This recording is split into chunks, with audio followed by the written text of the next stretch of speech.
आ गए? मैं भी आ गया। अब मैं भी आ गया हूँ यूट्यूब पर, आपका अपना नया साथी, जो आपको तरह तरह के सिंपल ट्रिक से पढ़ाई कराएगा। और मैं आपको 10th की सभी चीज़ें सरल तरीक़ों से बताऊंगा, क्योंकि मेरे चैनल का नाम ही है सिंपल स्टडी विद एसके।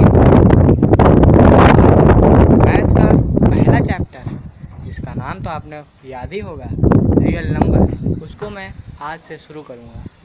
आज उसका ओवरव्यू दूंगा आपको। वैसे तो बहुत ही अच्छा चैप्टर है, लेकिन आपको जैसे पढ़ा दूंगा आपको एकदम हलवा लगेगा। बस चम्मच की कमी रहेगी, नहीं तो आप खा लें उसको, इतना अच्छा हलवा लगेगा आपको।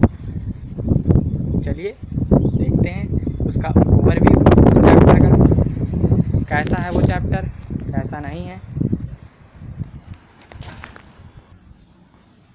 स्क्रीन पर आ चुका है आपका प्यारा सा हलवा सा चैप्टर, रियल नंबर। इसका आप जैसे देख रहे हैं, हम ओवरव्यू बताएंगे। तो ये चैप्टर मेनली 5 चीज़ों को रखता है। अगर ये 5 चीज़ें आपको आ गई तो आपको ये पूरा चैप्टर बहुत ही अच्छे से आ जाएगा। पहला है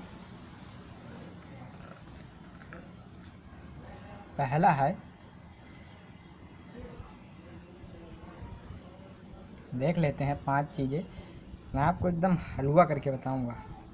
पहला है यूक्लिड्स डिवीज़न लेम्मा। अब आपके सामने पहला आ गया।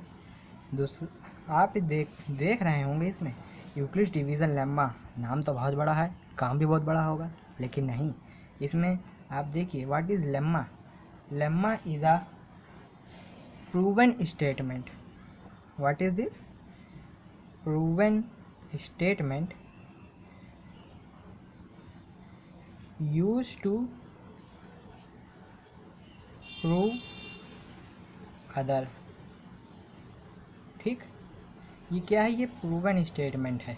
आपको ये प्रूवन स्टेटमेंट, ये प्रूव किया हुआ स्टेटमेंट, तो ये क्या बेसिकली इस यूक्लिड्स डिवीज़न लेम्मा को हमारे एनसीईआरटी बुक में बहुत ही लंबा चौड़ा करके दिया गया है। लेकिन इस यूक्लिड्स डिवीज़न लेम्मा में सिर्फ एक फार्मूला है 4 अक्षर का, ए बराबर बी क्यू प्लस आर। अब आप सोच रहे होंगे ये तो बहुत सरल है। इसी में एक दूसरा है, 0 से बड़ा होगा या बराबर होगा आर, और या फिर इससे बड़ा होगा बी। लेकिन बेसिकली आपका मेन फार्मूला ये है। इसमें ए है डिविडेंड, ये है डिवीज़र, और ये क्यू से आप कोशेंट बना लें, तो ये है रिमाइंडर। बेसिकली ये चारों चीज़ें आपके एक डिवाइड के सवाल में होती हैं। और ये बता रहा है कि जो ये रिमाइंडर होगा ये 0 से बड़ा होना चाहिए या 0 के बराबर होना चाहिए या 0 होना चाहिए। और जो रिमाइंडर से हमेशा डिवीज़र जो है रिमाइंडर से हमेशा बड़ा होना चाहिए, तब आपका जो है ये यूक्लिड्स डिवीज़न लेम्मा बनेगा। ठीक, अब आपके बुक में बहुत बड़ा एक तो स्टेटमेंट लिखा है इसी यूक्लिड्स डिवीज़न लेम्मा को, वो है given positive integers a and b, there exist unique integers q and r, satisfying a बराबर बी क्यू प्लस आर। बस यही आपका है। इसी में से आपका पहली एक्सरसाइज में सिर्फ इसी लेम्मा में बेस्ड क्वेश्चन है। अब दूसरा पार्ट देखते हैं क्या है।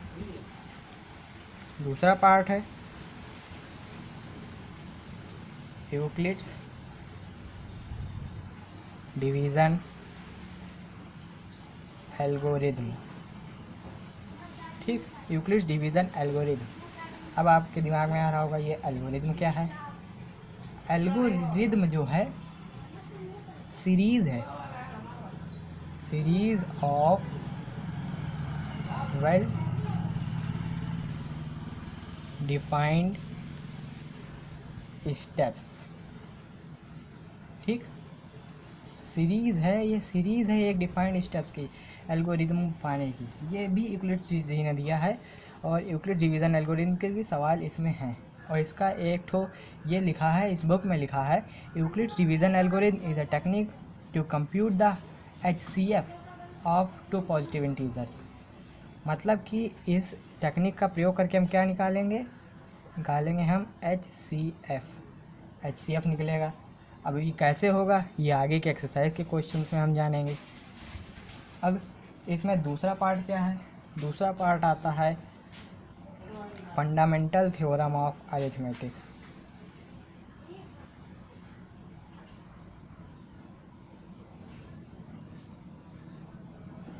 Theorem of arithmetic. अब आप देख रहे होंगे फंडामेंटल थ्योरम ऑफ अरिथमेटिक क्या है। फंडामेंटल थ्योरम ऑफ अरिथमेटिक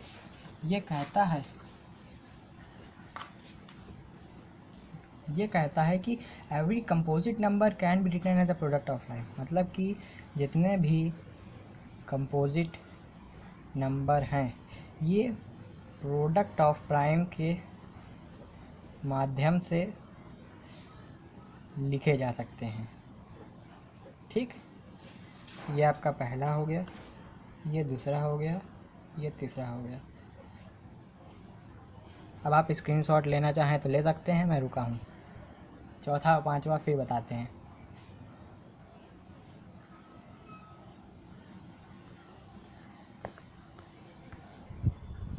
अब आपके स्क्रीन में इसके चौथे और पांचवा पार्ट आ गया है। चौथा कह रहा है क्या, रेशनल नंबर, पांचवा इरेशनल नंबर। तो आप जानते होंगे रेशनल नंबर आपने पढ़ा भी है, पहले 8th में पढ़ा है, 9th में पढ़ा है, 10th में भी पढ़ रहे हैं। तो रेशनल नंबर है the numbers which can be written in the form of P/Q where Q unequals to 0। मतलब कि ऐसे नंबर जो P/Q के माध्यम से लिखे जा सकते हैं और जहाँ पर Q जो है 0 के बराबर ना हो, 0 से बड़ा हो, हमेशा बड़ा, छोटा नहीं, उसको रेशनल नंबर कहेंगे। रेशनल नंबर इसी का उल्टा, the numbers which can not be written in the form of P/Q and they are known as irrational number. P/Q के माध्यम से हम लिख ही नहीं सकते उनको, वो इरेशनल नंबर कहलाते हैं। और रेशनल नंबर जिनको हम P/Q के माध्यम से लिख सकते हैं, जैसे 3/4, यहाँ पर 4 जो है Q से बड़ा भी है, ये 3/4 रेशनल नंबर है। ये इसका एग्जाम्पल है। अब इसी पे बेस्ड आपके क्वेश्चन हैं इसमें, और इरेशनल नंबर पे बेस्ड हैं। बस इसमें फ़र्क इतना है कि हमको इसमें प्रूफ करना होगा कि prove that this is rational number और prove that it is irrational number. अब आगे के क्वेश्चंस मैं आपको एक्सरसाइज के माध्यम से बताऊंगा, एक्सरसाइज के हर क्वेश्चंस हल करके बताऊंगा आपको। मेरे चैनल को सब्सक्राइब करें और लाइक भी करें। Thank you.